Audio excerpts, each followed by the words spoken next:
The chalkboard started whispering before I even touched it, which made me freeze in the doorway, like the room had been waiting for me. But the sound curved around my ears like a warning, so I stepped closer anyway, because the girls behind me clutched their notebooks like shields they weren't allowed to use, which means every inch I moved forward felt like pushing into a throat that swallowed light, and the floorboards bent under my feet as if choosing whether to let me pass. But the whispers grew sharper, repeating the names of every girl who'd ever asked me for a lesson, so I kept going, afraid of what would happen if I stopped, which means the walls began to pulse with slow, heavy breaths, and faint handprints pressed out from inside the plaster, as though someone buried there was trying to help. But each handprint faded the moment I looked at it.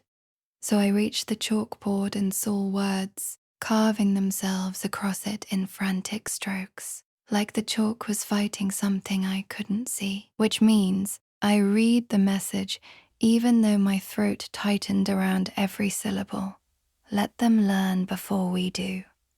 But the board shuddered like it regretted telling me, and a thin crack opened down the center, leaking a low hum that vibrated in my ribs, which means the girls behind me stepped back in unison, their shadows stretching towards the crack, as if pulled by a command older than speech. But the hum grew louder, forming a question that didn't use words, and I realized it wasn't asking permission to take them.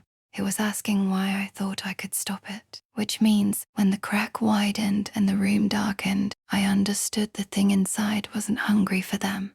It was hungry for their silence. And that's why, if you want to see what happens when silence finally answers back, stay with me and hit follow so you don't miss what comes next.